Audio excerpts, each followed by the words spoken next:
Boa noite, gente. Agora, oficial, estamos aqui. Muita gente para chegar, né?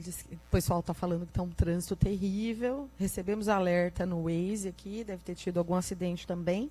Mas a gente, em respeito às pessoas que foram pontuais, a gente vai fazer o início, tá? Vamos lá. Então, eu desejo boas-vindas a todos, agradeço a disponibilidade de estar aqui conosco nessa noite maravilhosa, fria, porém maravilhosa. Aqui dentro temos calor humano, né? Agradeço a disponibilidade de todos. Eu quero informar a todos que esse evento ele está sendo gravado e ele será disponibilizado em todas as redes sociais, tá? Da OAB Tatuapé. Então, no Instagram, @OAB Tatuapé Subseção, no Facebook, OAB Tatuapé, nosso canal no YouTube, OAB Tatuapé. E eu quero fazer para vocês um breve resumo do que é essa comissão, qual é o objetivo da Comissão de Direito Aeronáutico aqui na OAB Tatuapé. O direito aeronáutico, gente, ele é uma área nova, entre aspas, mas é uma área inexplorada. É uma área que a gente não escuta falar na faculdade, nós não temos esse conhecimento. E só depois que você se forma que você vai ouvir alguma coisa. Hoje, algumas pessoas começaram a disseminar, eu sou uma delas, então muitos estudantes sabem, mas ainda as faculdades não abordam, né, esse tema. Nós temos poucos advogados de direito aeronáutico no Brasil.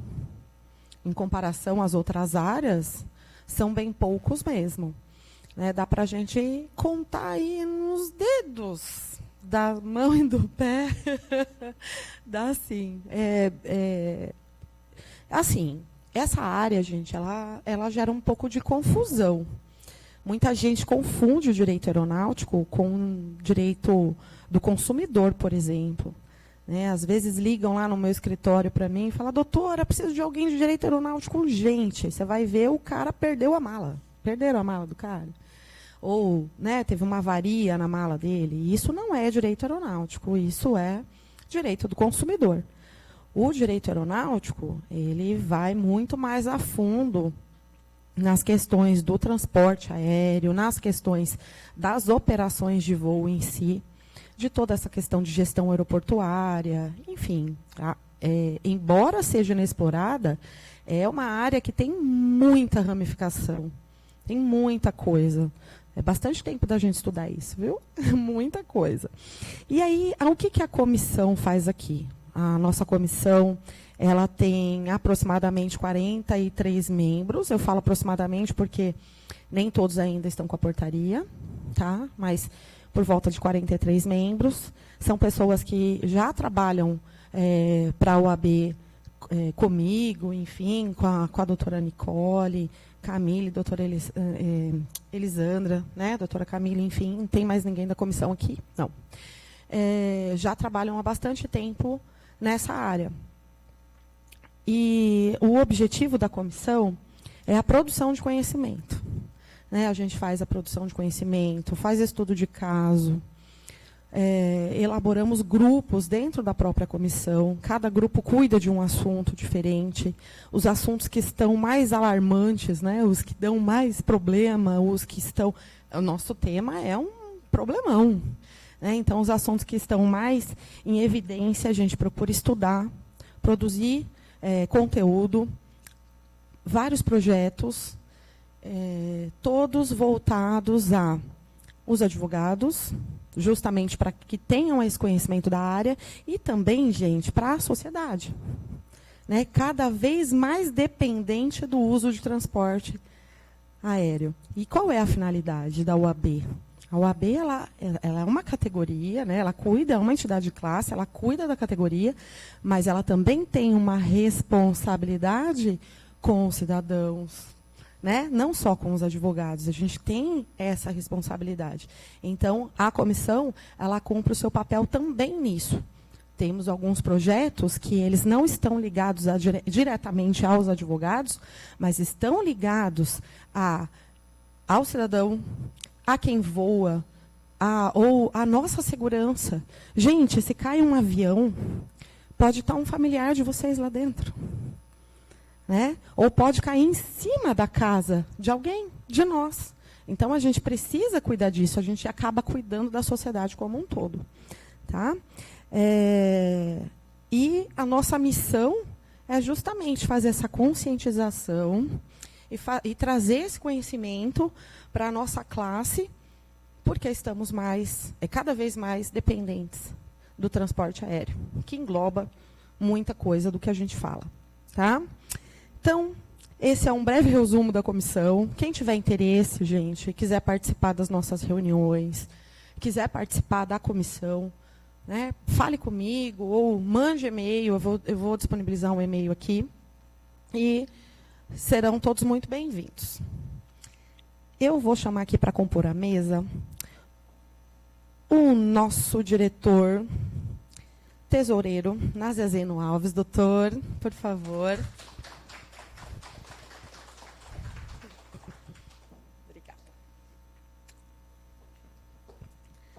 Hoje nós tivemos um imprevisto e o doutor Tiago não pôde comparecer, né? Motivos de compromisso, gente, com a instituição.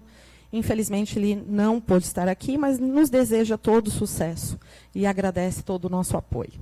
Obrigada, Násia Zeno, doutor, aqui representando toda a diretoria. Eu agradeço agora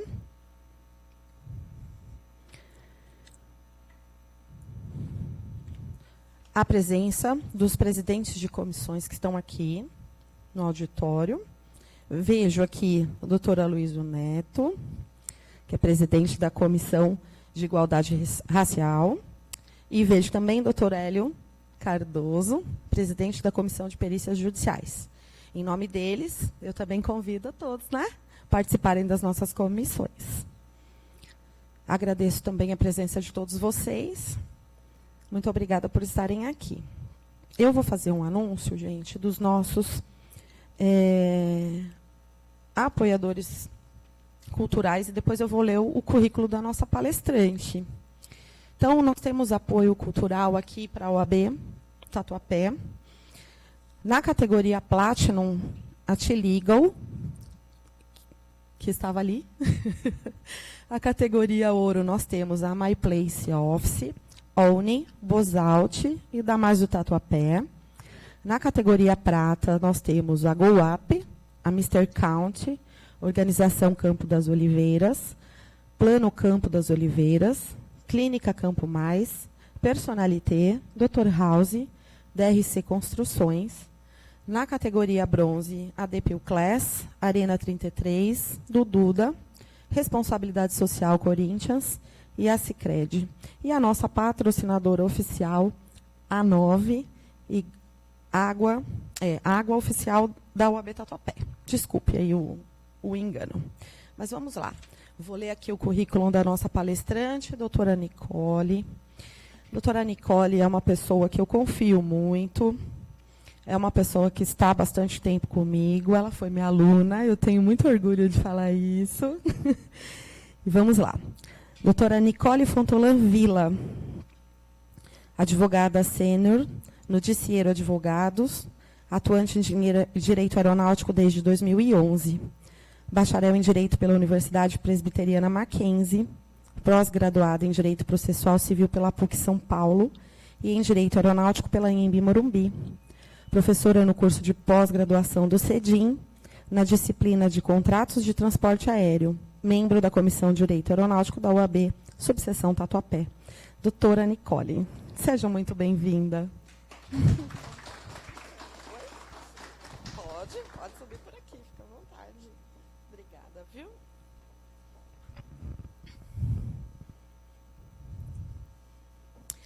Gente, eu esqueci de falar uma coisinha. Olha eu quebrando o protocolo aqui, doutor.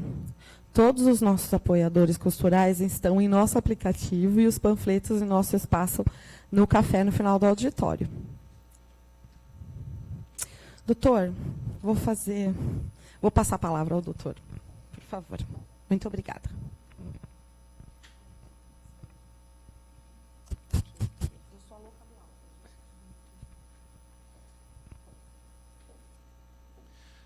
Boa noite a todos e boa noite a todas. Doutora Priscila Dauer, parabéns e obrigado por proporcionar mais uma vez uma palestra que só pelo tema, né, ela nos aguça a curiosidade para conhecermos um pouco mais sobre esse campo. Porque, de fato, de maneira geral, a questão da aviação, né, passageiros, nos remete sempre a essa questão do direito do consumidor. E saber, entender que há uma área específica do direito dedicada a esta área, ela é, sem dúvida, esclarecedora, né? E até digo, às vezes vejo muitos colegas, mas aprender sobre... já está na sua zona de conforto, né, e resistem a sair dessa área de conforto. Mas venham, além de ser uma área bastante próspera, né, doutora, tem horizontes aí infinitos, porque afinal de contas estamos vendo aí, acho que vocês já viram notícias, sobre até carros que serão tripulados, né, voando aí pelas ruas de São Paulo em breve. E algum campo do direito vai ter que cuidar disso. E tenho certeza que a doutora vai ser convidada a também falar sobre esse tema no momento oportuno. Então, conheçam, pesquisem, estudem, se aproximem das comissões, trabalhem com este ramo do direito também. E esse também é um dos motivos que a OAB e aqui a Tatuapé tem esta comissão para proporcionar este nicho, né? Porque nada melhor do que aprender praticando. E a comissão tem esta finalidade também. Você pode fazer parcerias, estudar casos, né, cases concretos que, sem dúvida nenhuma, é a melhor forma de adquirir conhecimento com quem entende do assunto aqui, doutora Priscila e toda a sua comissão, né? Então, sem mais delongas, estamos ainda recebendo aí muita gente chegando por conta do trânsito. Doutor Henrique, seja bem-vindo, vice-presidente da nossa Comissão de Direito Penal. Doutor Paciléu, ali ao fundo, é isso mesmo? Cirilo, desculpe, doutor Cirilo. Seja bem-vindo, doutor. Presidente da Comissão da Jovem Advocacia OAB São Paulo, prestigiando aqui a nossa casa. Doutor Leopoldo, conselheiro estadual, sempre aqui nos prestigiando também, seja bem-vindo. Realmente é uma palestra que reúne aí diversas autoridades, doutora. Parabéns. Bom, sem mais delongas, eu passo a palavra para a nossa palestrante de hoje, doutora Nicole, agradecendo por ter aceitado o nosso convite e desejando aí uma boa palestra. Estamos curiosos todos para entender esse tema. Doutora, por favor. Bom, gente, boa noite. Agradeço também a presença de todos vocês. Para mim é uma honra, né? Agradeci a Priscila já algumas vezes pelo convite e pela oportunidade.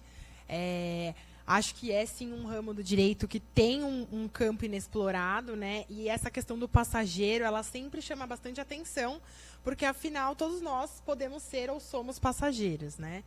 E a Priscila falou um pouquinho da minha história com o direito aeronáutico. Eu comecei exatamente trabalhando nas reclamações que os passageiros propõem em face das companhias aéreas. E é, assim, um ramo que tem bastante criatividade, né? Porque acontece de tudo a partir do momento que você compra uma passagem aérea até você chegar no seu destino final. E acho que dentre os temas, assim, mais relevantes do direito aeronáutico que eu destaquei dentro dessa parte de passageiro foi onde eu comecei mesmo a minha experiência, que foi lidando com essas reclamações. Mas o que acontece? Devido a essa confusão que a gente tem muitas vezes de achar que é direito do consumidor, que existe uma hipossuficiência e não aplicar as leis corretas, né? Porque o direito aeronáutico tem sim um conjunto de leis que norteiam as várias relações jurídicas. Quando um passageiro é indisciplinado, né, ele se comporta de uma maneira inadequada, e daqui a pouquinho a gente vai falar sobre a definição aí do que seria o passageiro indisciplinado. É importante a gente entender primeiro a contextualização, né? Primeira coisa, o transporte aéreo, ele permeia diversas relações, então interações entre pessoas, e é natural que o conflito surja, é inevitável, a gente sabe disso, até porque somos advogados e vivemos um pouco do conflito, e dentro do transporte aéreo não é diferente. E quando surgem esses conflitos, é difícil saber, às vezes, apurar a responsabilidade, é difícil entender se aquela conduta se enquadra ou não numa conduta adequada.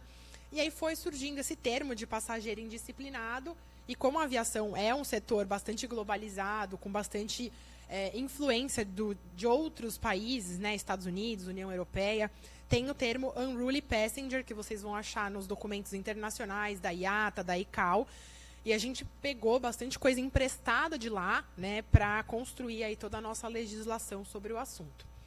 Então, a primeira coisa, a gente tem uma definição no ordenamento jurídico brasileiro. Eu acho que não está funcionando o slide, mas não tem problema, porque eu não estou conseguindo apertar, mas está tudo bem para mim. É só porque vocês estão vendo. Só por isso. Não tem problema. A definição de passageiro indisciplinado, a gente tem aqui no decreto 7.168 de 2020, que é o passageiro que não respeita as normas de conduta no aeroporto ou dentro da aeronave, não atende às instruções do... Eu vou colocar aqui, eu tinha colocado essa agenda só para vocês saberem do que a gente vai falar, mas eu já estou na parte da definição. A gente vai falar dos dispositivos constitucionais e infraconstitucionais, essa nova lei do voo simples e o entendimento jurisprudencial, mas durante o slide eu vou trazendo outras informações aí que eu acabei consolidando. Então, essa é a definição que eu estava falando para vocês, né? O passageiro que não respeita as normas de conduta em um aeroporto ou a bordo de uma aeronave, que não respeita as instruções do pessoal a bordo e, consequentemente, acaba perturbando a disciplina ou a ordem, né, do transporte aéreo. Esse decreto aqui que a gente tem é o 7.168 de 2010. Ele dispõe sobre o Programa Nacional de Segurança da Aviação Civil contra atos de interferência ilícita, que é esse, né, o AVSEC, que a gente vê em várias normas da ANAC, porque justamente a finalidade da aviação, do transporte aéreo, é transportar em segurança. Sem segurança não somos nada, né, porque a gente já desafia as leis da física, voando com equipamentos super pesados. Então, se a gente não zelar pela segurança, realmente a gente não consegue prosperar. Então, o que acontece? Até 2022, o cenário jurídico que a gente tem é um pouquinho do que eu vou contar para vocês. Na Constituição Federal, a gente tem o artigo 5º, inciso 15, que diz que é livre a locomoção no território nacional em tempos de paz e mesmo a entrada e saída, né, salvo em situações de exceção. Então, a gente tem como regra básica que a gente não pode restringir a circulação de pessoas, de brasileiros principalmente, no território nacional, exceto em situações extremas. Eu estou fazendo esse apanhado histórico para vocês entenderem a contextualização que a gente tem de todas as leis que se aplicam aí ao regulamento de passageiro indisciplinado. E aqui eu destaquei 4 normas bem relevantes e eu vou falar um pouquinho para vocês. A primeira coisa que a gente tem que entender é o comandante, ele é a autoridade máxima no voo. Então, a partir do momento que a gente começa ali os atos iniciais do transporte aéreo, falando mais do comercial, né? O check-in, o despacho de mala, se apresentar no portão de embarque, até o término da viagem, você tem as pessoas em solo, mas a partir do momento que o voo, de fato, inicia, o comandante, ele é a autoridade máxima do voo e ele pode desembarcar qualquer passageiro que comprometa a segurança do voo. A gente tem diversos incidentes, né, com passageiros indisciplinados, e eu acho que isso ganhou uma notoriedade nos últimos tempos, com os noticiários e pelo fato da gente ter os celulares à mão. Então, é muito comum que essas situações cheguem ao noticiário porque a gente registra com os nossos próprios celulares, ou para a gente se defender, ou porque a gente fica chocado com o que está acontecendo. Então, a gente estava até comentando aqui um pouquinho antes, na semana passada teve bastante divulgação, um caso de um transporte aéreo de um passageiro que vinha num voo de Recife, e ele estava embriagado, e ele acabou deteriorando poltronas, enfim, e várias pessoas ali se afastaram com medo do que ele poderia fazer. E esse é só um exemplo, depois mais para o final eu vou contar outros exemplos para vocês. Mas essa indisciplina ela pode começar ali no momento que aquele passageiro chega para se apresentar para embarcar. Porque uma das questões que acontece muito, né, um dos tipos de indisciplina, é quando o passageiro não tem os documentos necessários para ele fazer a viagem. Isso pode ser o passaporte, pode ser o visto, pode ser um certificado de vacina. E ele quer embarcar, porque ele fala que a companhia aérea tinha que avisar, ou enfim. Ele sempre se coloca numa posição de vulnerabilidade. Só que a verdade é que ele já está ali, já se apresentou, né, para o embarque e não tem aquele certificado, por exemplo, da vacina de febre amarela, que para alguns destinos no Brasil e em outros países você precisa desse certificado.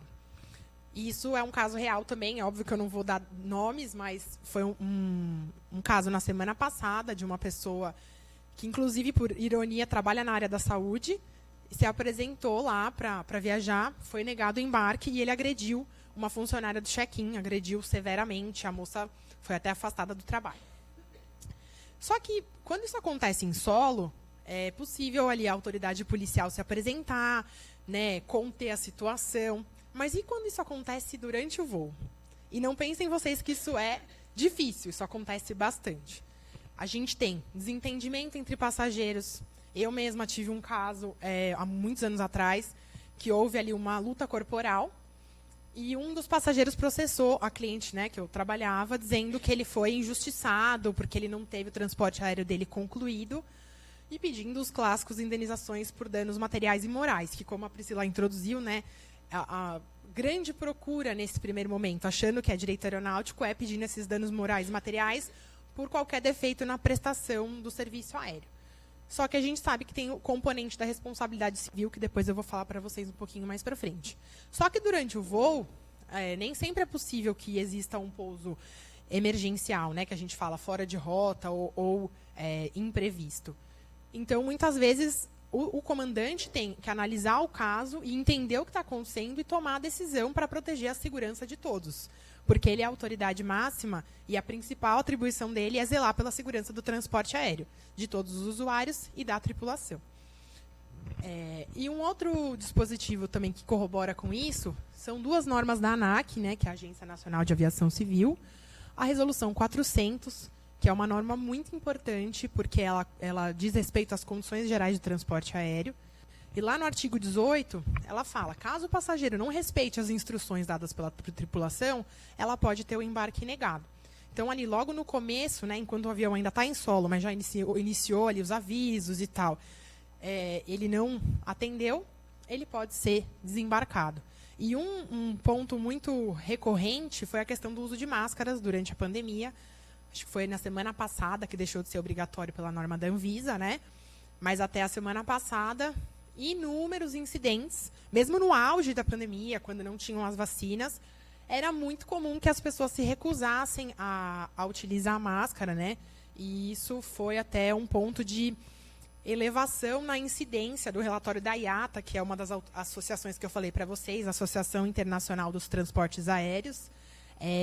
Eles fazem um relatório anual, e no relatório do ano passado, em 2020 e 2021, o número de incidentes disparou, só que foi um período que o transporte aéreo não foi muito utilizado pelas restrições de circulação, fechamento de fronteiras.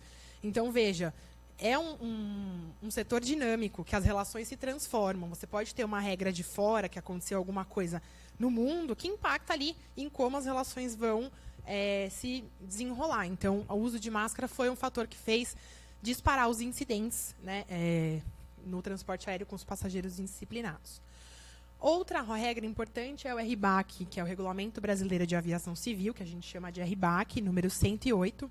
Lá no item 108.33, diz, né, que o contrato de transporte aéreo deve informar as medidas que o transportador pode tomar e quer tomar e vai tomar para coibir essa ação do passageiro indisciplinado, e também que ele tem, sim, a obrigação de impedir o embarque de passageiro. E por que eu estou trazendo tudo isso para vocês? Fica muito claro na legislação, né, todos esses dispositivos que a gente falou até agora, o último eu vou guardar para falar daqui a pouquinho, que é responsabilidade da companhia aérea zelar pela segurança e impedir que aquele passageiro embarque se ele já estiver agindo de uma maneira inadequada ou que ele siga causando perigo de dano ou algum dano efetivo a todos ali que estão envolvidos.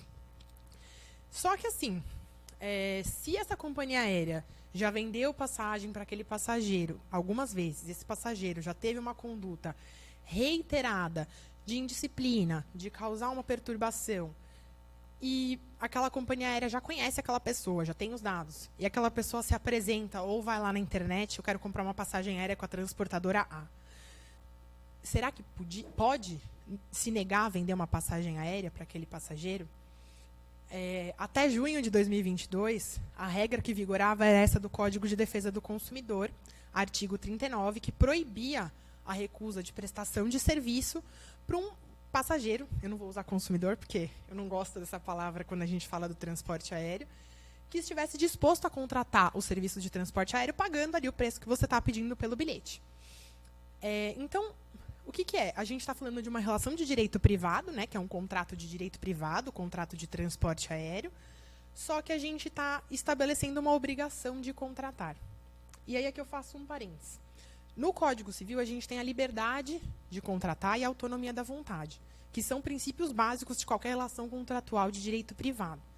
Só que aí eu tenho o Código de Defesa do Consumidor, que é uma lei genérica, que diz que eu não posso me recusar a fornecer um produto ou um serviço para alguém que esteja disposto a pagar o preço que eu estou pedindo. Só que o preço não é o único item do meu contrato. É um dos itens. Então, a pessoa aceitou aquele item, mas ela não aceitou os outros itens que me permitem executar o contrato. E a gente tem isso no Código Civil, né, inúmeras situações de inadimplemento contratual, de cláusula penal, o que fazer se a pessoa não cumpre com as regras. Só que o fornecedor, a companhia aérea, ela não tem a liberdade contratual. Ela é obrigada a vender a passagem. E isso gerava muito conflito. Por quê? Como eu falei, né, o transporte aéreo ele é um setor muito influenciado pelas práticas internacionais. E em outros países, como Estados Unidos, alguns membros da União Europeia, essa prática de impedir a venda, ainda que em caráter temporário, para passageiros que tenham praticado atos graves, ela era permitida. Então, quando essa companhia aérea vinha operar no Brasil, e ela tinha um passageiro problema, ela não podia tomar essa medida. E muitas vezes a gente recebeu consultas, eu recebi uma consulta esse ano, no começo do ano, sobre isso, e que foi o que me motivou a me aprofundar até nos estudos, porque eu fiquei muito incrédula. Como a gente não tem uma medida para se proteger, só que se esse passageiro chega, que foi o caso que aconteceu, o passageiro chegou no guichê, queria embarcar e estava com alguma irregularidade, a atendente falou que não, ele pegou, sacou uma arma e apontou na cara da menina. No aeroporto, no meio de todo mundo ali, né? É uma situação... E a pessoa, ela não é uma policial, uma pessoa que tem um treinamento para isso, que está sujeita a isso. Ela é uma pessoa que participa ali da cadeia de fornecimento do transporte aéreo, do serviço de transporte aéreo. E se deparou com essa situação. Só que a situação ficou um pouquinho pior. Eu gosto de contar esses casos, que aí vocês ficam mais interessados. O marido dela foi para o aeroporto buscá-la, e ela, obviamente, estava aos prantos, e ele perguntou o que aconteceu. E ela contou, e ele, por infelicidade do destino, cruzou com o passageiro no estacionamento do aeroporto. E aí, obviamente, teve o conflito corporal entre o marido e o indivíduo, né? Mas, assim, veja tudo que a companhia aérea teve que lidar por causa da conduta de uma pessoa.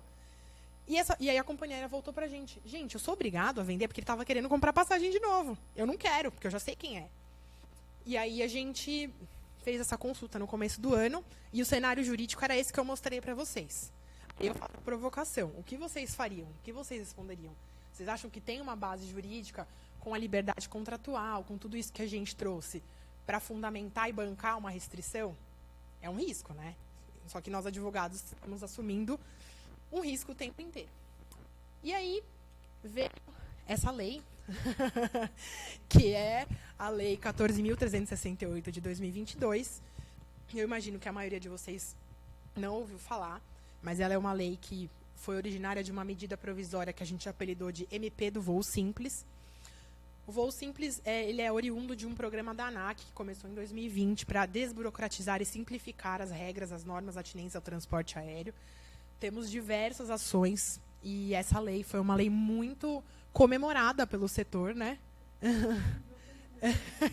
Ela foi uma lei muito comemorada pelo setor, porque justamente,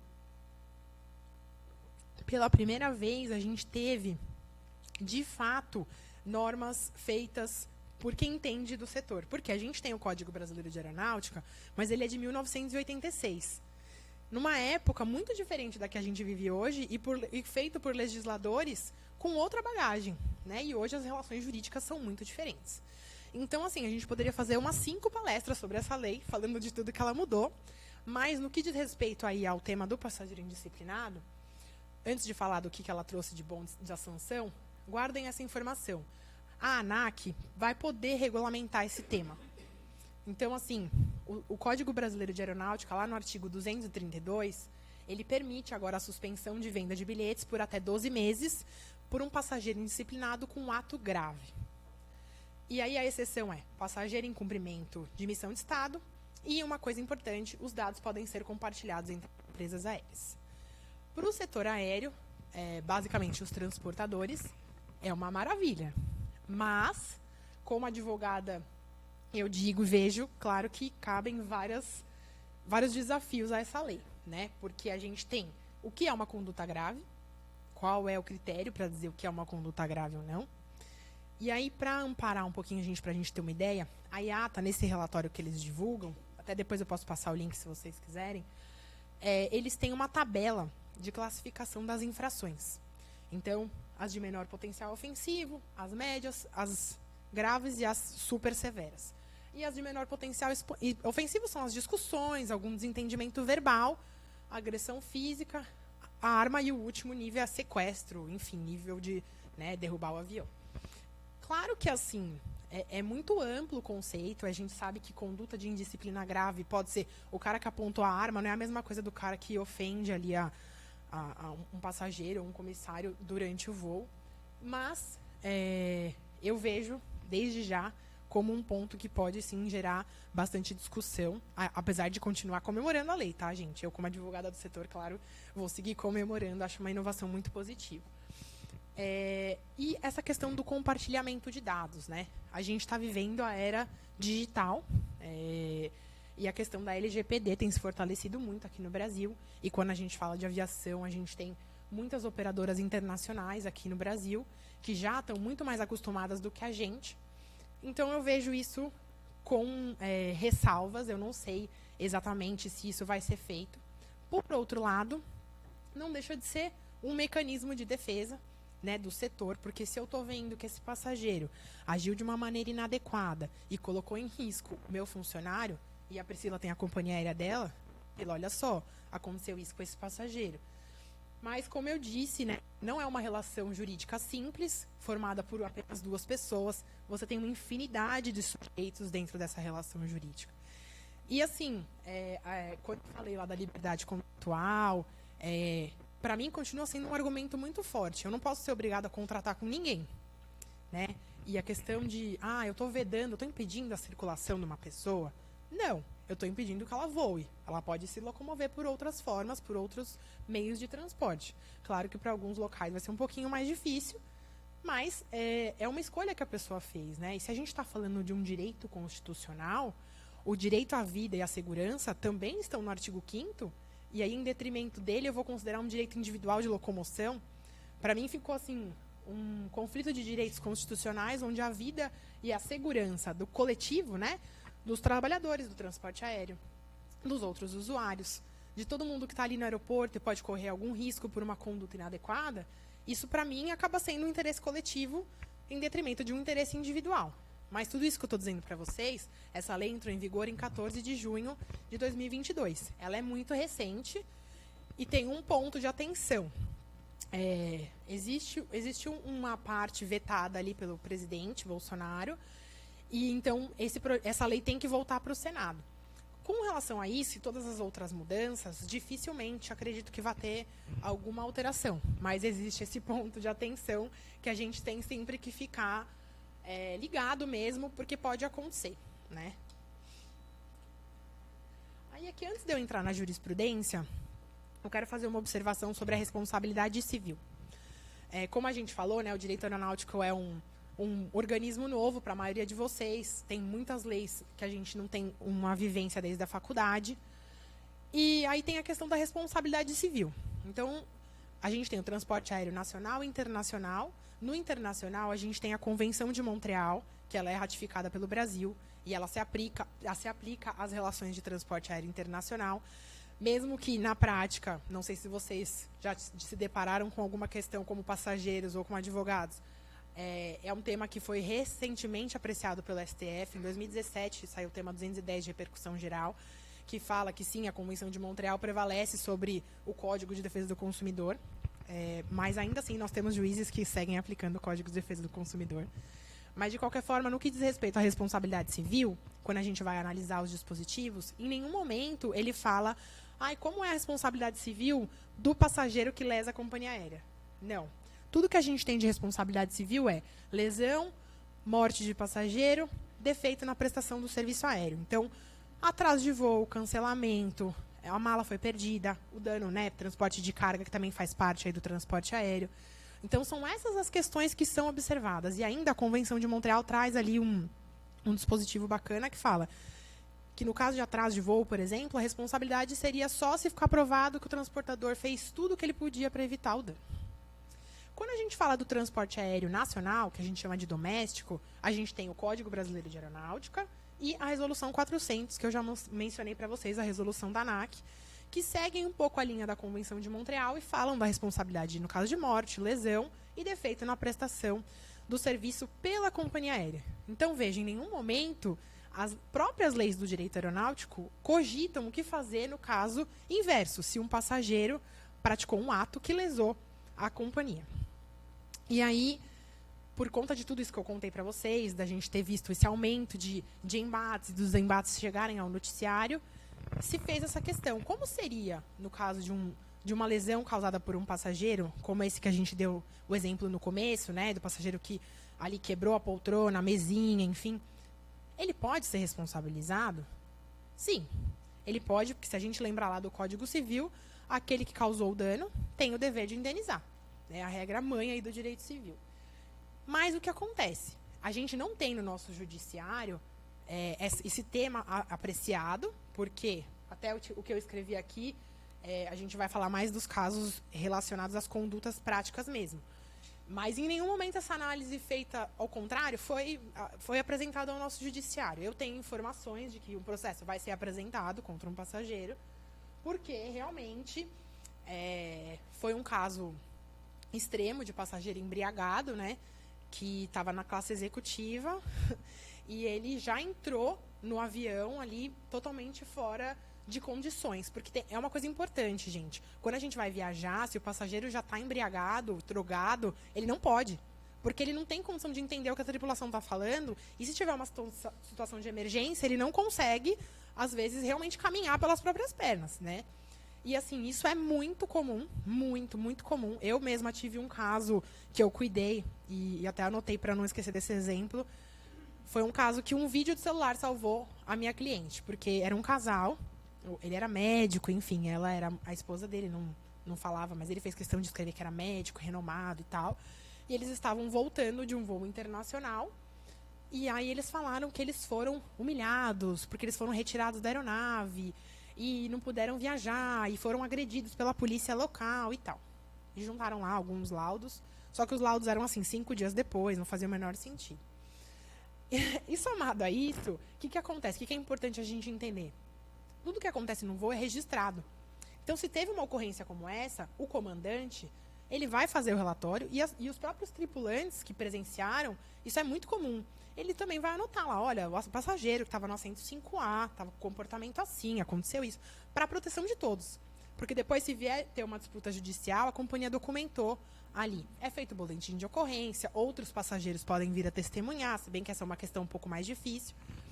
Mas, enfim, e aí uma comissária filmou e a gente pediu para o juiz do caso, olha, a gente tem um vídeo desses passageiros, a gente gostaria de pedir autorização para poder trazer o vídeo. E aí o juiz aceitou, né, deferiu, e aí a gente assistiu o vídeo e, assim, foi um momento de glória, porque o vídeo demonstrava claramente que o casal não tinha condição alguma de embarcar, falando enrolado, caindo o passaporte no chão, aquela situação, assim, humilhante mesmo de você ser filmado, mas a verdade é que eles acharam que eles tinham uma legitimidade para propor uma ação. E esse é o primeiro ponto que eu quero fazer do nosso poder judiciário. Espero que não tenha nenhum juiz aqui, mas se tiver também, eu estou aberta à conversa, porque o que acontece? Em regra geral, o nosso judiciário permite esse comportamento, né? Que a gente vem falando muito da questão da judicialização no transporte aéreo. Se vocês tiverem interesse também, no CNJ tem 2 seminários que foram feitos no ano passado, com bastante gente discutindo alguns assuntos sobre isso. Porque tudo é motivo para levar para o judiciário, né? Inclusive no caso que a pessoa mesma bebeu, não pôde viajar, sabe lá Deus de onde vieram essas agressões, porque não foram, né, em virtude ali da retirada da aeronave, e muito menos da companhia aérea, porque foi a polícia, não foi a companhia que tirou, e foi em outro país, enfim. Bom, e em resumo, quando a gente juntou o vídeo, a ação foi julgada improcedente, porque era nítida a impossibilidade deles embarcarem e o quanto a companhia aérea não tinha responsabilidade sobre aquilo. E aí, na jurisprudência, o primeiro julgado que eu trouxe fala exatamente sobre isso. Quando o comportamento do passageiro coloca em risco a vida e a segurança dos demais, existe uma tendência, não posso dizer que é uma tendência majoritária, mas existe esperança, digamos assim, existem precedentes favoráveis a favor das companhias aéreas, que o passageiro é responsável pela sua própria conduta e pelas consequências dela. Então, eu trouxe aqui esse julgado, né? É do Tribunal do Rio de Janeiro. Eu não sei se vocês atuam lá, mas lá é um lugar bem difícil para você atuar contra o consumidor, contra o trabalhador, enfim, contra as classes hipossuficientes. E aqui, justamente, né, existiu a justa causa para a retirada do consumidor, porque as regras ali impõem, né, uma obrigação de evitar os danos em potencial. Então, ele foi retirado, não houve condenação, o que é um pouco raro, mas esse tipo de processo começou a surgir. E se vocês forem observar, sinais de embriaguez.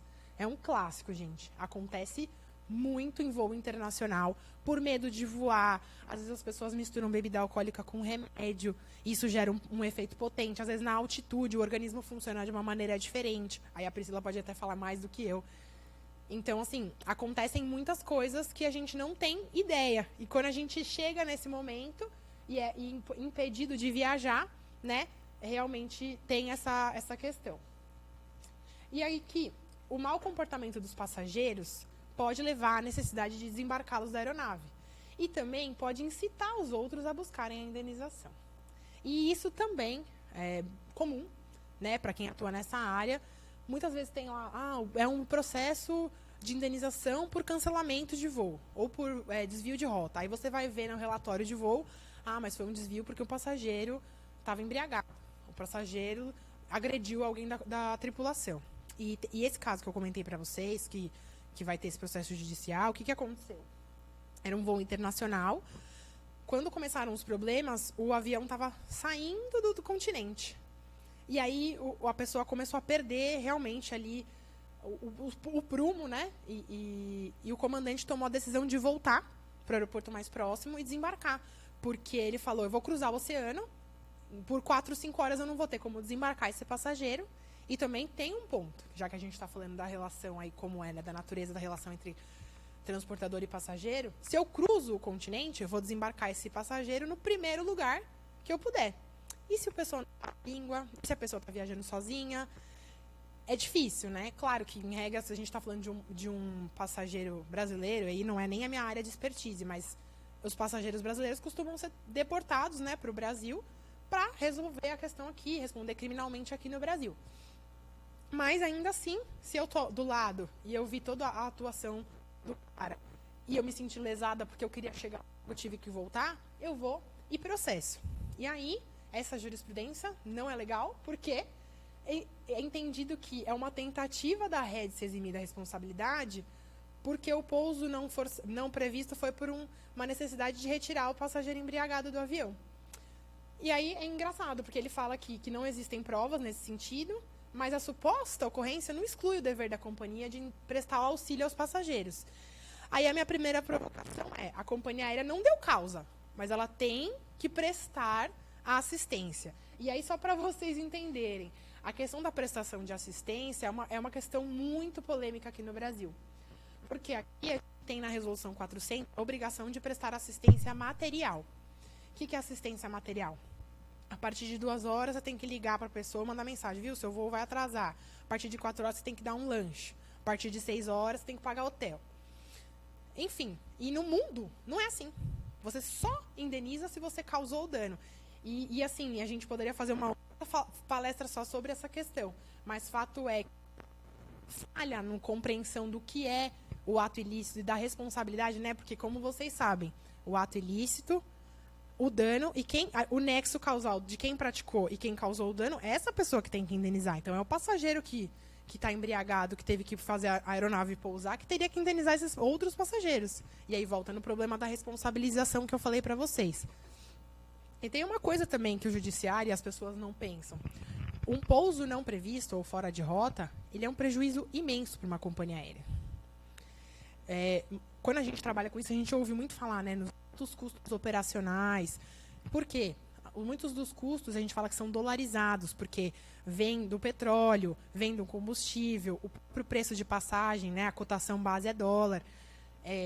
Eu tenho que pousar num destino que não está previsto, eu tenho que, às vezes, jogar o combustível fora, porque se eu pousar a aeronave com muito combustível, ela pode explodir. Eu tenho que pagar hora extra para a tripulação. E aqui a gente tem o limite de horas, né? A taxa do aeroporto. Eu tenho que perturbar o tráfego aéreo daquela região, porque eu vou entrar em contato, olha, eu preciso pousar. Então, assim, são muitas questões que, quando uma pessoa ela propõe uma ação dessa, ela não tem ideia. E um juiz, quando dá uma decisão dessa, também não. Não que ele tenha que saber, mas eu acho que é o exercício do razoável. E isso vai contra a evolução do transporte aéreo no Brasil. Porque cada vez que essas decisões vão ganhando força, e isso, gente, era um movimento absurdo até 2019. A pandemia colaborou para diminuir porque as pessoas não voaram. Mas fiquem certos de que 2022 para frente, novos processos virão. Porque existem esses precedentes e as pessoas se apoiam nisso para continuar processando. Aí aqui eu trouxe 2 casos que saíram aí no G1, né? E foram casos parecidos. Brasileiro agride comissária, em voo internacional, um pouso não programado. A outra agride tripulação, ameaça passageiros, e voo vindo de Londres também faz um pouso não programado. A gente vê, lendo as notícias, que foram agressões de grau leve ou agressões verbais, gritos, enfim, mas isso gera uma insegurança. Porque você está num espaço fechado, com uma pessoa em descontrole, e o comandante tem que tomar a decisão. E aí, quando ele faz isso, se eu estou num avião que tem uma pessoa dessa, eu vou agradecer que essa pessoa vai sair. Mas muitos veem a oportunidade de processar. E assim, eu trouxe aqui alguns exemplos clássicos, né, da questão da embriaguez, da questão da falta de documentação, da questão de desentendimentos. Mas tem também uma questão, né, Pri, que até é um objeto de estudo nosso lá na comissão, que é a questão da carga viva. Vocês devem ver isso tem tomado também bastante repercussão na mídia, a questão de transporte de animais. O que acontece? Você tem as regras lá clássicas para transporte de animais, como carga, que são animais grandes, que, enfim, você contrata um serviço, tem toda uma questão, e a questão dos animais de estimação, que você pode transportar na aeronave de acordo com as regras de cada companhia aérea. Só que as pessoas passaram a ter muitos animais diversos, a fauna e a flora mundial passou a fazer parte da vida das pessoas. Ela está rindo, mas ela sabe que realmente assim, coelho, hamster, camelo, lagarto, pônei, de tudo. E nos Estados Unidos, por exemplo, tem um caso clássico, teve 2 casos. Um de um pônei que viajava do lado, assim, da pessoa, e um dos coelhos gigantes, que morreram, e foi uma indenização super alta. Era um coelho gigante, tipo, do meu tamanho, assim, sentado do lado do dono. Eu tô descontraindo, mas é porque é surreal você imaginar que a pessoa tenha esse direito e, assim, ela não pensa que ela está lesando o direito do outro, né? Porque esse é o ponto. E eu tive um caso também de passageiro indisciplinado, se a gente for considerar. Uma passageira levou o cachorro e ela achou que estava no sofá de casa, ela soltou o cachorro lá do kennel, que é a caixinha, e deixou ali no pé. Tô assistindo uma TV aqui e meu cachorro está aqui. Veio uma outra mulher e pisou no rabo do cachorro, o cachorro se assustou, mordeu a perna da mulher, precisou de atendimento, precisou de cirurgia. Então, assim, a gente não imagina o mundo, né, o repertório fático. Você viu o último vídeo? Um gato, ele rasgou o kennel inteiro, acabou, saiu e ficou assim no fogão. Então, assim, é impressionante. Eu respeito, claro, né? A pessoa tem um animal de estimação, ela cuida, enfim, ela se importa. Eu sei que para algumas pessoas é como um membro da família, respeito. Mas eu acho que você está falando de um transporte coletivo. Eu não posso levar. Você leva o seu gato, eu levo o meu camelo, você leva o seu coelho, você seu papagaio. Não é para isso. E, assim, tem outra questão muito séria. O transporte aéreo não é feito para animais. Então, tem animais que morrer. Tem animais o avião, a questão dos roedores, né? Porque os roedores roem. Eles roem o que eles veem pela frente, inclusive peças do avião. Teve um caso, há muitos anos atrás, da Lufthansa, que um hamster, rato, enfim, roeu lá uma parte do avião e, assim, foi por um triz que não teve um acidente maior. E, assim, no começo desse ano, a gente teve a associação do Grupo dos Coelhos, que eu nem sabia que existia um grupo de apoio aos coelhos. E eu não tô tirando sarro de quem tem coelho, tá? É que eu fiquei muito impressionada que existia uma organização desse tamanho. E no dia 3 de janeiro, a ANAC fez uma reunião e criou uma regra que os coelhos podem viajar na cabine. Então, assim, e aí tudo bem, a ANAC amparou. Então, você, teoricamente, está tendo uma conduta apropriada. Só que você tirar o seu coelho de dentro da caixinha não pode, né? Então, assim, e aí tem o último caso que, para encerrar, porque esse caso, para mim, é o mais emblemático. Veio um passageiro de Londres para o Brasil, ele é brasileiro, com um lagarto no bolso do casaco. Um lagarto de estimação, um lagarto que não existe na fauna brasileira. E, assim, eu não sou especialista em fauna, mas eu sei que quando esse animal não pertence à fauna do país, é muito sério, ele não pode entrar. Mas eu não sei como o lagarto passou ali por todos aqueles detectores e o lagarto chegou no Brasil. Só que quando o lagarto chegou no Brasil, aí ele foi descoberto. E o lagarto teve que ficar no aeroporto, porque não podia desembarcar, né, com o menino. O menino entrou com uma ação, é um menino mesmo, acho que tem, sei lá, 19, 20 anos. Ele entrou com uma ação E o juiz mandou devolver o lagarto para Londres. Só que, gente, o lagarto vai aonde? Sozinho no banco? Quem vai buscar o lagarto? Exato, quem vai desembaraçar o lagarto? E aí os funcionários da companhia aérea tiveram que ficar cuidando do lagarto.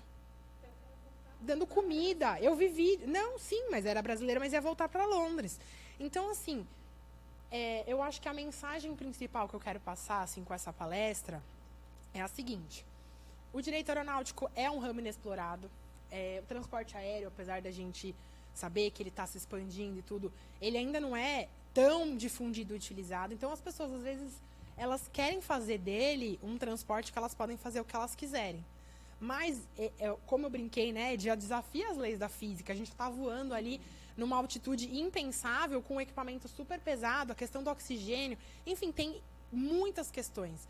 E aí, as pessoas, os passageiros, ao invés de respeitarem as regras e as instruções para justamente zelar pela segurança de todos, eles encontram formas de agir em desacordo com aquelas recomendações, com aquelas instruções, ou pensando no direito individual delas em detrimento do coletivo.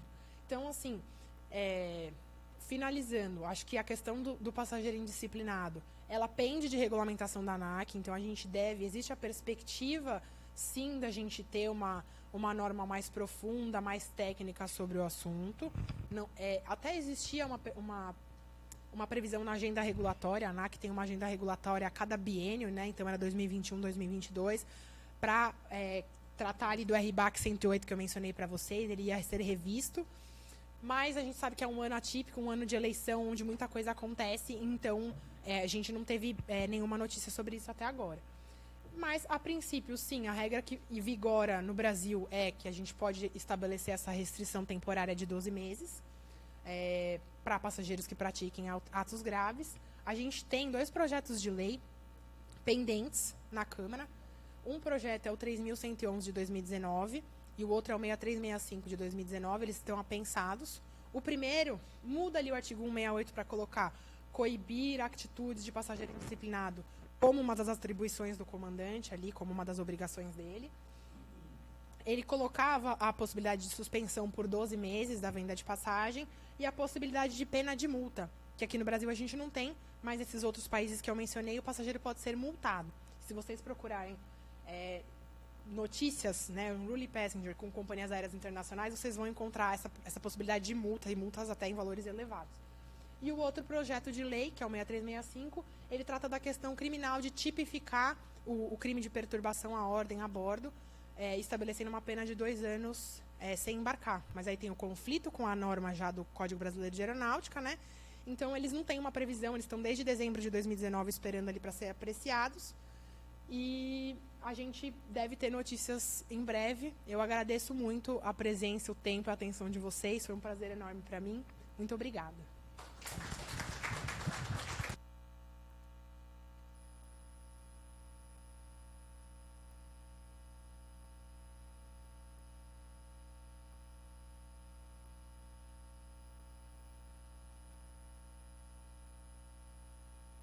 Doutora Nicole, parabéns pela palestra, pela explanação, obrigado.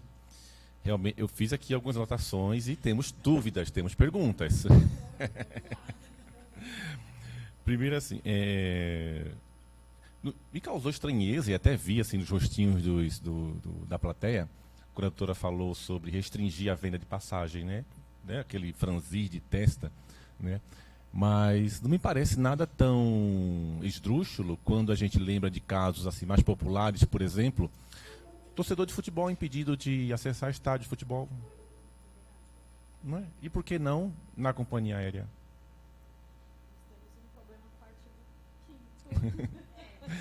Então, eu já devolvo a palavra. Então, gostaria de falar sobre essa questão também. E também uma pergunta. Se a doutora tem dados, aí tem informações, por exemplo, eu vi num template, a companhia foi condenada a indenizar por ter retornado com o voo para a retirada de um passageiro indisciplinado. Já houve algum caso de ação de regresso contra um passageiro que acarretou esse prejuízo à empresa? Né? Se há esse seguro também para todos os passageiros, tem seguro para isso? Como é que funciona isso para a gente, por favor? Bom, Primeiro, com relação à primeira pergunta, concordo com você. Acho que a gente tem sempre que pensar no direito coletivo, né? E se eu estou restringindo temporariamente, que é importante a gente lembrar, não é que nunca mais a pessoa vai poder comprar passagem aérea.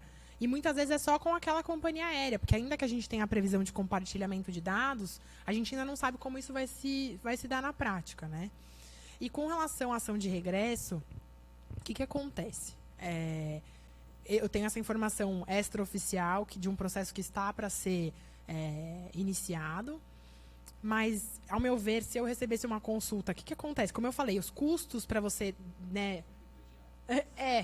Mas isso é porque eu falo, né? A rede de contatos ajuda. Eu falei que eu ia dar essa palestra, pouca gente conseguiu vir, mas eles contribuíram com informações. Porque eu sou uma advogada que trabalha num escritório. Quem está no dia a dia da empresa aérea, eles têm história todo dia, né? E aí, o que acontece, Narciso? Eu acho assim, o custo. Você vai colocar uma ação de indenização por danos materiais e morais contra um passageiro. Você vai cobrar combustível? Querosene de avião? Não. Eu acho que nenhuma pessoa física tem. Sei lá, talvez o Roberto Justus, alguém muito milionário, consegue indenizar. Você vai cobrar toda a assistência material que foi prestada por conta daquele adiamento do voo, né? Você vai cobrar, sim, a poltrona, o carpete, enfim. Então, eu vejo assim... existe a possibilidade, a previsão legal.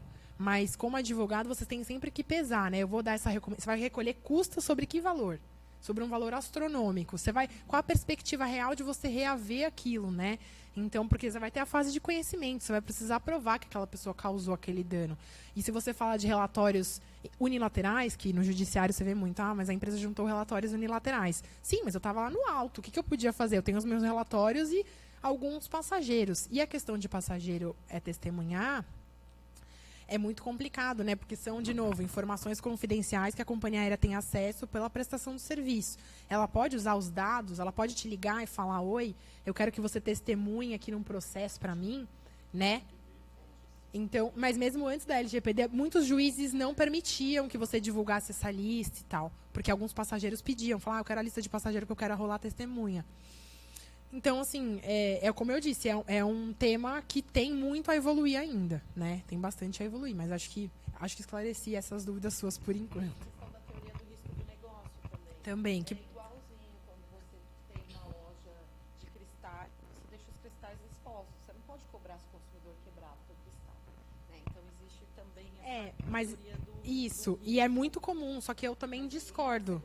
Porque, veja só, você falou, tem seguro? Tem, você tem seguro viagem, as companhias aéreas contratam seguro para esse tipo de caso, porque foge do previsto. Como é que uma companhia aérea vai prever que o passageiro está bêbado e ele vai quebrar metade de uma aeronave? É impossível, né? Como é que você vai prever que uma pessoa vai agredir a outra fisicamente? Você sabe que pode acontecer, mas você não consegue prever, hoje acho que vai ter 2 brigas e 3 poltronas quebradas, né? É diferente de você dizer, uma aeronave pode ter um defeito, precisa de uma manutenção extra. Isso faz parte, eu concordo. Mas você dizer que você vai conseguir prever as atitudes de terceiros, eu acho um pouco temerário.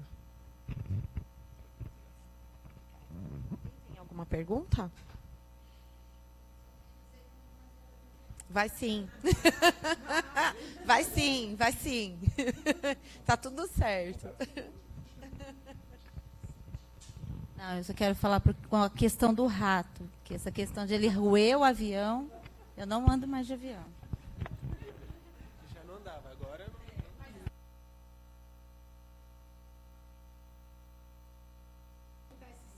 E assim, as companhias aéreas estão lutando muito para que existam regras mais razoáveis sobre o transporte de animais, né? Porque uma coisa é você dizer o transporte de carga, vai no compartimento de carga, é numa outra realidade. Outra coisa é você dizer que cada um de nós aqui que vai entrar num avião, cada um de nós pode levar um animal, né? E a ANAC, nesse mesmo ano, no começo do ano, na questão dos coelhos, eles divulgaram uma lista do que seriam os animais domésticos. E assim, é muito interessante. Tem camelo, tem formiga. Porque ele é um animal socioafetivo. Essa questão do animal de suporte emocional, né? Que ela ganhou muita relevância. Isso veio importado dos Estados Unidos, com essa questão que eu brinquei do pônei e do coelho gigante. E aí as pessoas começaram a dizer que diversos animais são de apoio emocional. Por quê? Isso, mas o cão-guia, ele está regulamentado ali pela resolução 280 dos passageiros com necessidades especiais, né? Mas é um cachorro treinado, não é um cachorro que vai ficar ali ansioso, porque ele já está acostumado àquela rotina. Mas se você fala de um cachorro normal, um cachorro mais agitado, um filhote que vai entrar num avião, gente, é muito difícil você prever a conduta de uma pessoa, que dirá de um animal. Então, veja, são riscos que a pessoa... E ainda que a pessoa esteja ali dentro das regras para transportar o animal dela, uma atitude errada de soltar o animal pode trazer inúmeros danos. Então, pode viajar de avião, é seguro. Esses casos, assim, eles são histórias para contar, mas justamente para a gente evoluir em como a gente coloca isso, porque a verdade eu estou fazendo essas críticas, mas eu sei que os animais domésticos ganharam um espaço diferente hoje nas famílias do que eles tinham no passado. Mas a verdade é que o transporte aéreo não é desenvolvido para isso. Então a gente precisa achar um caminho, né? Porque isso vai custar, de novo, bastante dinheiro. É outra questão de limpeza. Como é que você higieniza um carpete com urina de animal? É diferente, né? Então as pessoas elas não pensam, elas só querem levar o cachorro, o gato, enfim. Então, acho que é mais ou menos por aí, assim. É que só você querer e não pensar nas consequências dos seus atos, né? É isso. Fezes de um golden. Pequenas. Grandes, um golden é gigante, né? Até Não é um bicho pequeno porte. Exatamente. Alguém mais, gente? Mais alguma pergunta?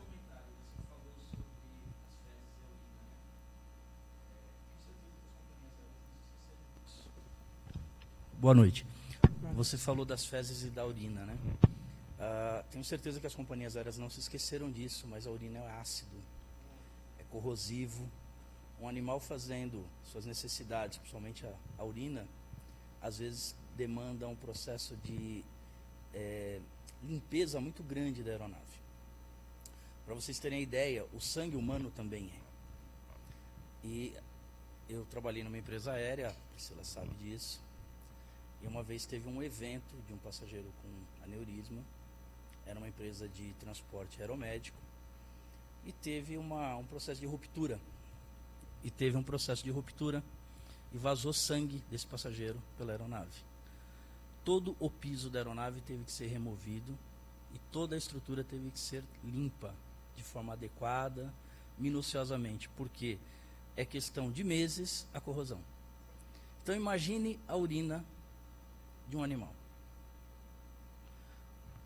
Um roedor desse, um rato, que se espalha, que se perca dentro de uma aeronave, porque para ele se esconder é muito fácil, a primeira coisa que ele vai roer é fiação.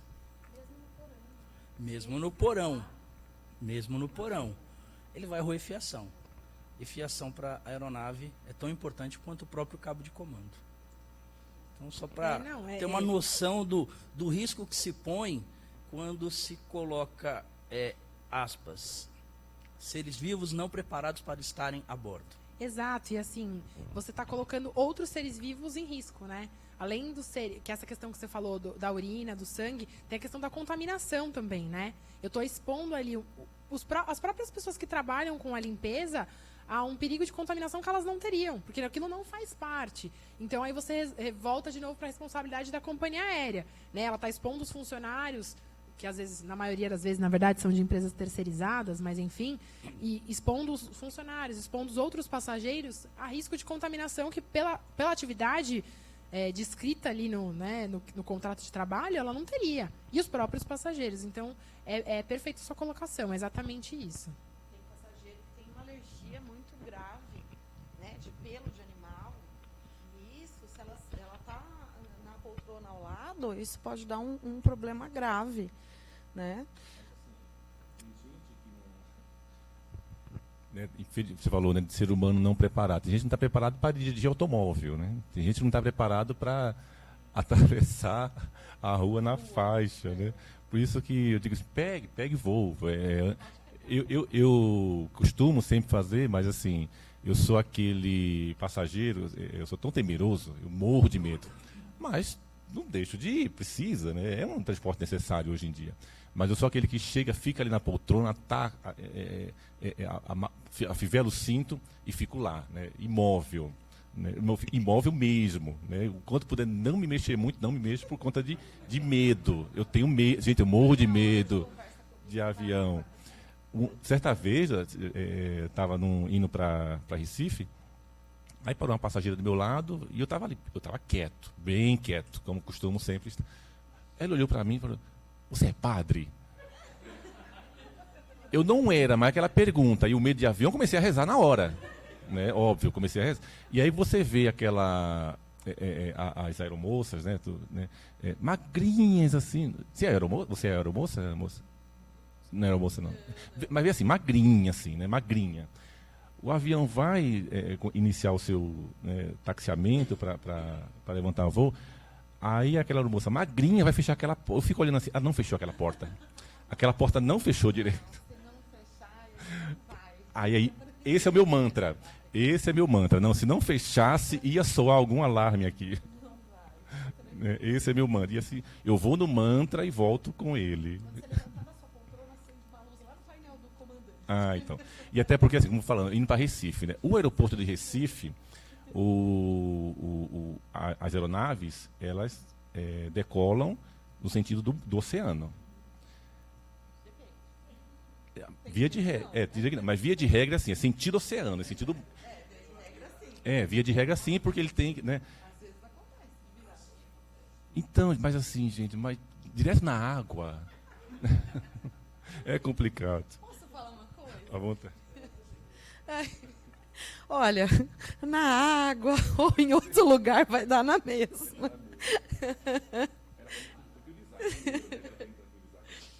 Imagina. Alguém tem mais alguma pergunta?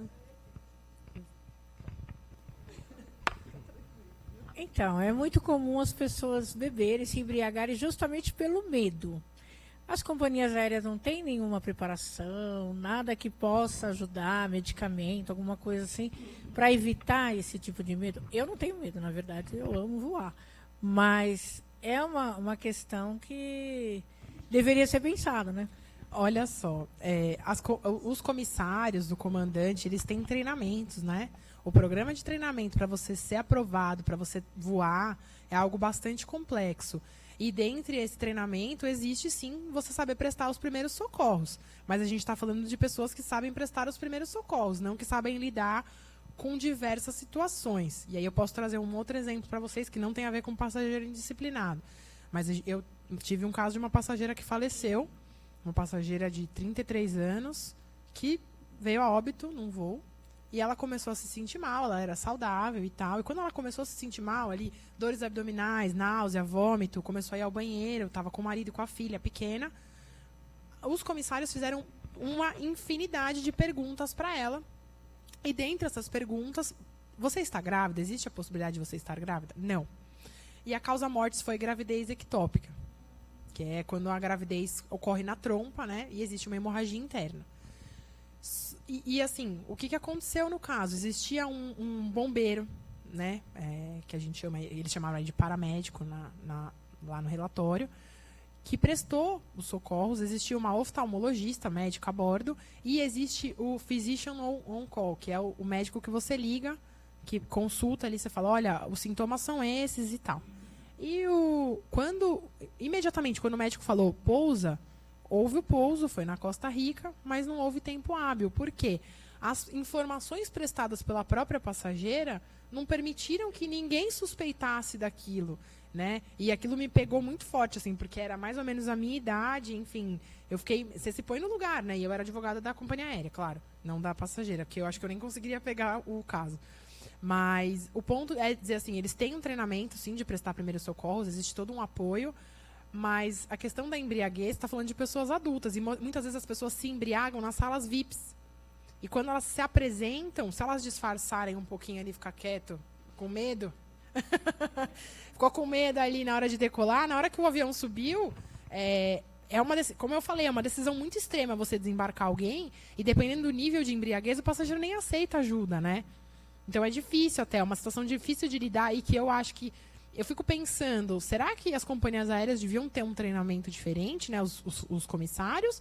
Ou será que as pessoas é que estão excedendo os limites, né, e entrando ali numa situação totalmente, que a gente diria no direito penal, inimputável, e aí você tem que lidar com aquela situação e zelar pela segurança da pessoa, da sua própria e de todo mundo que está em volta. Então, Eu acho que é bem complicado, mas sim, existe um treinamento, um kit de primeiros socorros e tudo mais. Nem sempre ele é apropriado para lidar com tudo, mas para situações mais comuns. Eu posso fazer um comentário? Então, olha só, Cláudia. Existe uma grande discussão aí, as empresas aéreas, elas treinam, o treinamento é bastante útil, eficaz. Só que acontece, por exemplo, ele passou, o passageiro chegou para fazer o check-in, onde ele vai entregar a mala dele, onde ele vai fazer as considerações do voo. E no check-in, o funcionário ali, ele também já é treinado, né? E ele também já tem a oportunidade de barrar ali aquele passageiro para que ele não entre embriagado no voo. Depois, quando você sai do lado, porque o aeroporto é dividido em lado terra e lado ar. Lado ar é quando efetivamente você entra para o embarque, né? Que você passa ali no raio-x, tal, e aí você entra para o lado ar. Tem as salas VIPs, que super bem frequentada, inclusive, e onde eles fornecem a bebida alcoólica. Só que é o seguinte, a gente tem uma segunda barreira antes de efetivamente entrar na aeronave. Essa segunda barreira, o pessoal do despacho, né, e o pessoal que confere a documentação para que você entre na aeronave. Ali também já é uma outra barreira.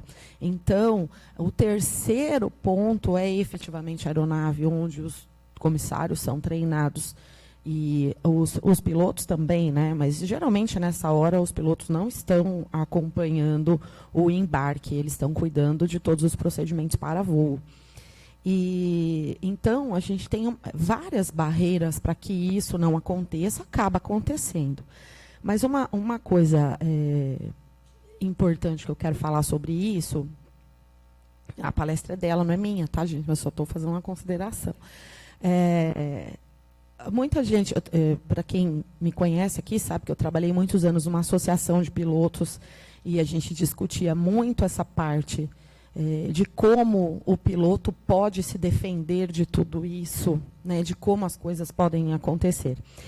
E as pessoas sempre me perguntavam, e a gente sempre conversava com os pilotos sobre isso, a companhia aérea também conversa, óbvio, mas a gente conversava bastante, e as pessoas perguntavam assim para mim, mas olha só, por que eu não posso levar a minha bebida própria dentro da aeronave se a aeronave oferece a bebida alcoólica lá dentro, né? E a resposta, que tem tudo a ver com a tua pergunta inicial, também é a seguinte: lá, os comissários, eles têm o controle do quanto você pode beber para que você não cause um problema a bordo. Lembrando que a pressurização potencializa os efeitos do álcool e de outras drogas, enfim. Então, os comissários, eles conseguem fazer esse controle do quanto a pessoa pode beber. Inclusive, dá bastante problema com o passageiro indisciplinado quando você nega a bebida para ele. Que você fala para ele, olha, não posso mais te fornecer a bebida. Porque você não pode falar que não tem, porque o passageiro do lado vai continuar bebendo, né? Então, não dá para mentir, não dá para brincar. E aí, isso também é um caso grave de passageiro indisciplinado. Isso acontece muito, inclusive, lá na frente, na executiva e na primeira classe, né, onde o pessoal tem um poder aquisitivo um pouquinho maior, e aí o barraco é maior, acreditem. Então, tem todo esse controle, esse gerenciamento. Então, assim, a gente tem bastante caso, né? A doutora Nicole trouxe bastante exemplo. Gente, é só jogar no Google, você um monte de passageiro indisciplinado, inclusive por embriaguez. Mas tem todas essas barreiras que às vezes acontece de furar, né? De não conseguir entrar. E tem gente que disfarça bem. Tem gente que vira padre. Tem gente que disfarça bem e acaba só causando problema lá depois. E mais alguma coisa? Alguém? Nada? Eu quero fazer mais um comentário. O que acontece, né? Na verdade, eu vou fazer pergunta para a Nicole, porque eu quero que ela responda. Mas, assim, só fazer eu anotei, durante a palestra, ela foi falando, anotei algumas coisas, né? Como que fica, Nicole, embora não seja efetivamente o assunto, mas como a gente tocou nisso, é importante falar. Olha só, quando há uma despressurização na aeronave, máscaras de oxigênio cairão sobre suas cabeças, né? Enfim, toda aquela parte. Então, primeiro em você, depois em quem precisa de ajuda. Sempre primeiro você. Existe uma ordem médica por isso, né? Se você não conseguir colocar em você, você não consegue ajudar o outro, então é melhor que você esteja bem para, enfim.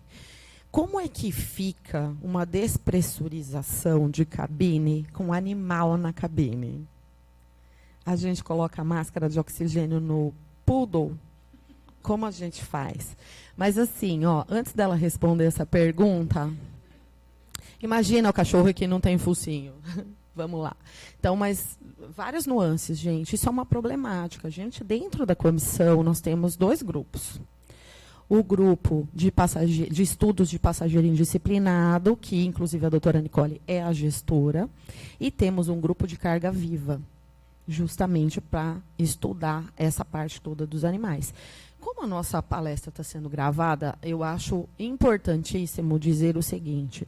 Nós, da Comissão de Direito Aeronáutico, nós não somos contra animais a bordo. Não é isso, tá? Só que nós estudamos mais profundamente a segurança operacional. Nós queremos que toda a segurança de voo, toda a segurança em torno dos passageiros seja atendida. Então, porque dá aquela impressão que a comissão é contra, e não é. Nós não somos contra, nós apenas queremos fazer a coisa acontecer da maneira correta, né? Nós temos aqui na OAB várias comissões, aqui na OAB Tatuapé não, mas nós temos em várias outras subseções, inclusive na Central, comissões que estudam direito animal, né? E que são, inclusive, doutora Maíra, que um grande abraço para ela. A doutora Maíra é presidente da Comissão de Direito Animal na OAB Central, e é uma grande aliada nossa, nós conversamos bastante com ela sobre isso, temos alguns pontos ainda a serem discutidos com a doutora, justamente para alinhar essas regras, porque eles são super a favor dos animais e nós somos super a favor da segurança operacional. E aí a gente faz essa mescla para que todo mundo fique feliz, né? Mas aí vou pedir para a doutora explicar. Então, acho que o que a Priscila falou é exatamente isso. A gente quer que o transporte aéreo seja feito em segurança de todos, inclusive dos animais. Mas, hoje, a realidade ela não é planejada para os animais, né? Então, eu confesso que, assim, não vai ser uma resposta que eu vou bater o martelo. Mas, a princípio, não. As máscaras de oxigênio não são feitas para animais. Porque eu não imagino um animal recebendo uma coisa no focinho e ficando quietinho, aceitando aquilo de bom grado. A gente sabe, né? E até a gestora desse grupo nosso lá é uma veterinária, então ela tem muito mais propriedade para falar do que eu. Mas se vocês assistirem um programa que fale sobre os animais, ali tem vários programas no Discovery que mostram os veterinários, na maior parte dos procedimentos você precisa sedar o animal, ele não entende. Querendo ajudá-lo, né? Então, de novo, a pessoa que ama tanto o animal está expondo o animal a um risco grande ali de uma despressurização de cabine e aquele animal ficar sem o oxigênio. Então, acho que é perfeita a sua colocação. É importante dizer que não é que a gente é contra, a gente conta os casos, né, para ilustrar os problemas. Mas acho que a ideia é trabalhar juntos, porque, como eu disse, a sociedade muda e hoje é uma necessidade que vem se apresentando de transportar os animais. Vão ser todos? Não sei. Como isso vai acontecer, a gente ainda não sabe. Mas hoje existe esse risco à segurança dos próprios animais. E dos passageiros que estão em volta, que não necessariamente aceitam ou, enfim, postos aos animais. Mas acho que respondi sua pergunta. Gente, é importante saber esses pontos, né? Eu prometo ser breve. Eu sei que a gente tem que fechar aqui, mas é uma coisa importante a ser falada, porque a gente falou bastante de teoria, né? E eu gosto muito da prática. Eu dou aula, gente, em escola de aviação para pilotos e comissários. Dou aula também para pós-graduação na área de aviação em uma universidade aqui em São Paulo. E aí, o que acontece? Existe toda essa questão para passageiro indisciplinado da teoria. Vocês viram aqui, a doutora Nicole explicou tudo isso. Existe, na hora que o passageiro indisciplinado está em sua ação, existe toda uma leitura de todos os procedimentos que a tripulação vai fazer com ele. É um alerta, primeiro, aí depois explica, olha, fulano, se você não se comportar, eu vou ler isso. Então, lê todas as regras. Isso é lindo, né, gente? A teoria é maravilhosa, realmente. Se o passageiro fosse disciplinado, né? Ele escuta as regras quietinho, igual o doutor Nazi, escuta lá as regras quietinho e fala assim, senhora. Só que isso não acontece. O indisciplinado, ele está quebrando poltrona. Então, a minha pergunta... eu não sei, gente, eu estou fazendo essa pergunta para ela, mas eu não sei se ela efetivamente atua nisso, tá? Mas a gente vai fazendo um bate-bola aqui. Na prática, a gente lê a regra antes da imobilização ou a gente imobiliza e depois lê as regras? Bom, acho que como você falou, a teoria é linda, né? Mas na prática é difícil precisar. Claro que é algo que vai subindo gradualmente, nesse caso aí que eu contei para vocês, né? Sem revelar mais informações. Até no processo vai se juntar essa cartinha que se lê. Olha, por conta disso e disso, a gente vai te conter e o pouso vai ser não previsto.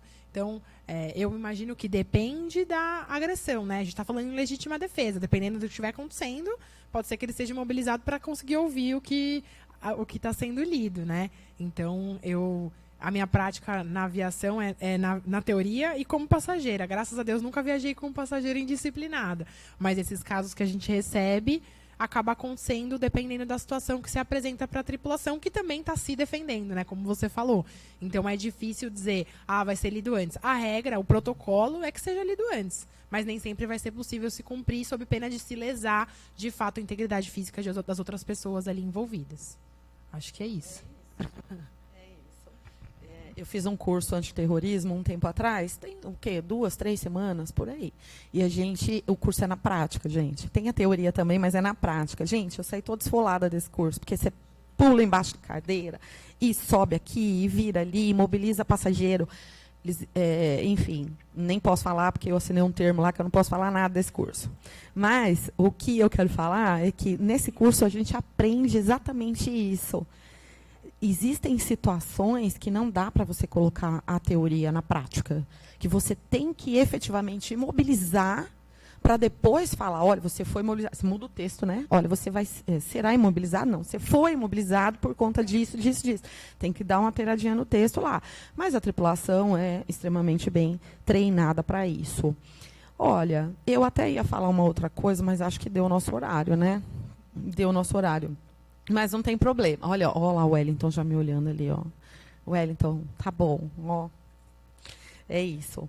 Então, vamos fazer uma próxima? Aí a gente coloca todos esses casos práticos aí, né? E aí vai ficar tudo bem. Gente, eu tenho um roteiro aqui para seguir. Eu não decorei o roteiro, tá? Então, vem cá, vamos lá. Não. Sou eu que retorno agora, agradeço.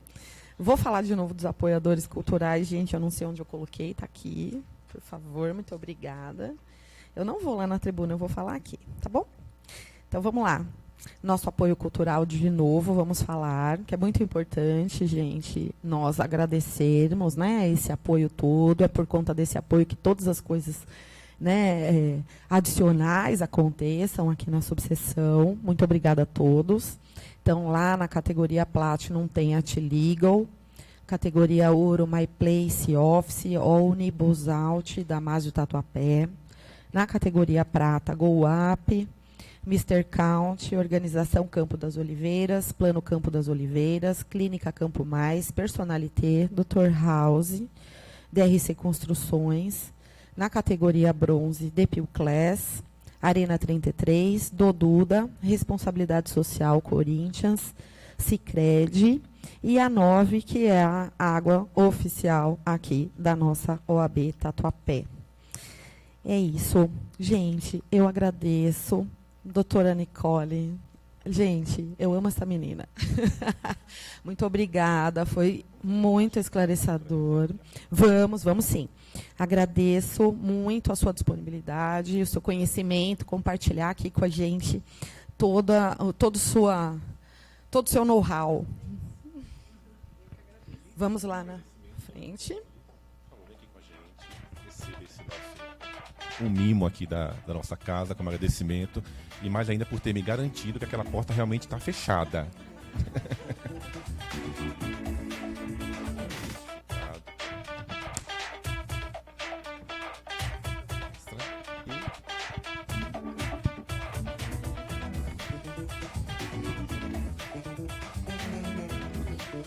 De homenagem.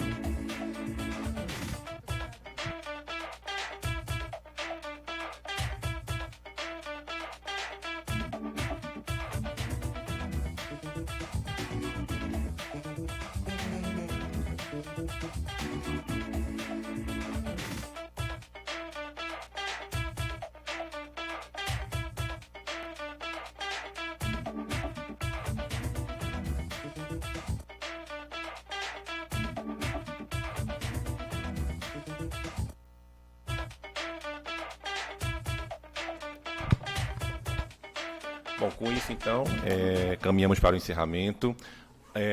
Aos fundos aqui do auditório, há um café, podem, por favor, ficarem à vontade para o café, para o lanche, pelo adiantado da hora. Muito obrigado por terem aguardado. Acompanhem também a agenda da subseção Tatuapé. Quarta-feira temos mais uma palestra. Eu não tenho um tema. Acompanhe nas nossas redes sociais. Visaulau.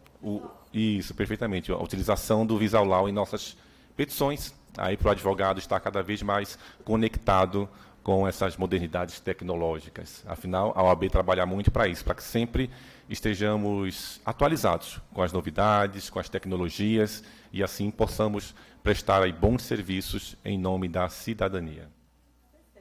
Obrigado, gente. Boa noite a todos.